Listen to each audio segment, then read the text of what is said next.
بسم اللہ الرحمن الرحیم۔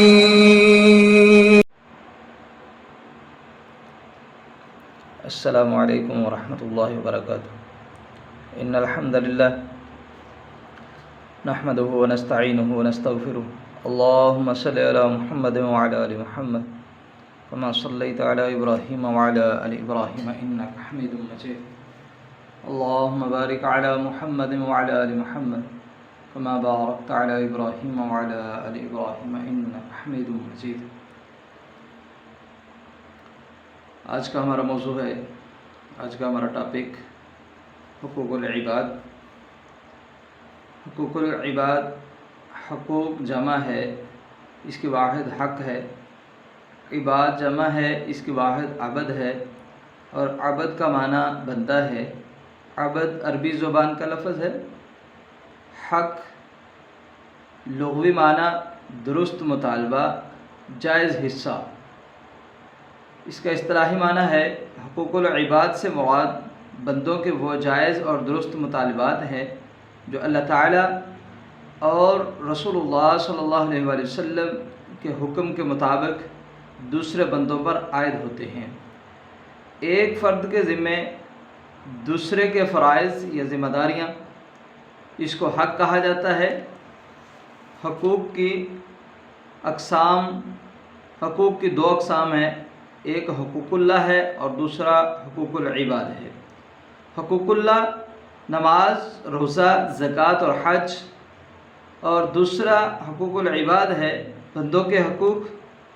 حقوق اللہ وہ حقوق ہیں جس کے بارے میں اللہ رب العزت فرماتے ہیں کہ میں چاہوں تو ان کو معاف کر دوں، اور اگر چاہوں تو ان کے بارے میں پوچھ لو۔ لیکن حقوق العباد وہ ہیں کہ جس کے بارے میں اللہ رب العزت فرماتے ہیں کہ میں ان کو معاف نہیں کر سکتا۔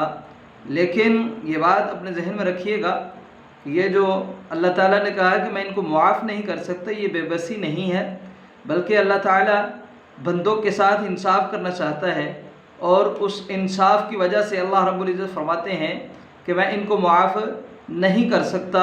تو یہ حقوق العباد ہیں، یعنی اللہ رب العزت اپنے بندوں کے ساتھ انصاف کرنا چاہتا ہے۔ جس کے ساتھ دنیا میں ظلم و زیادتی ہوئی، اللہ رب العزت اس کے بارے میں اپنے اس بندے کو انصاف دلانا چاہتا ہے۔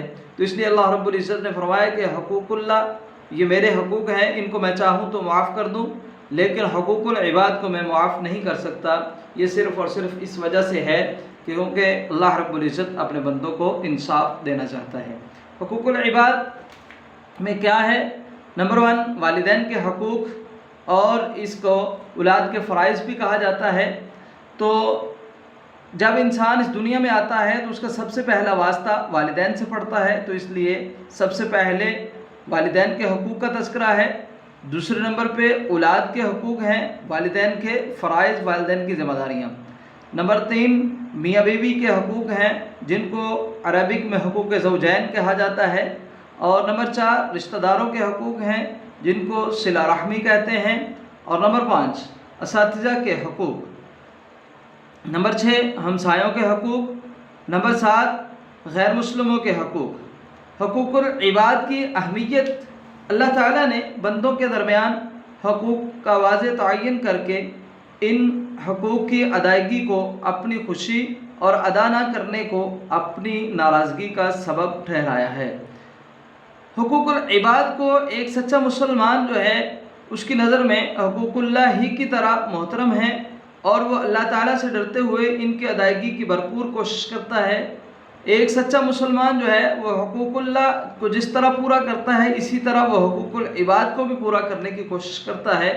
تو یہ حقوق العباد ہیں۔ تو ان کے بارے میں مختصر سوالات۔ نمبر 1 حقوق العباد سے کیا مراد ہے؟ تو حقوق العباد سے مراد حقوق بندوں کے وہ جائز اور درست مطالبات ہیں جو اللہ تعالیٰ اور رسول اللہ صلی اللہ علیہ وسلم کے حکم کے مطابق دوسرے بندوں پر عائد ہوتے ہیں۔ نمبر 2 حقوق العباد کی اللہ کے ہاں کیا اہمیت ہے؟ حقوق العباد کے اللہ تعالیٰ کے ہاں یہ اہمیت ہے کہ اللہ تعالیٰ نے بندوں کے درمیان حقوق کا واضح تعین کر کے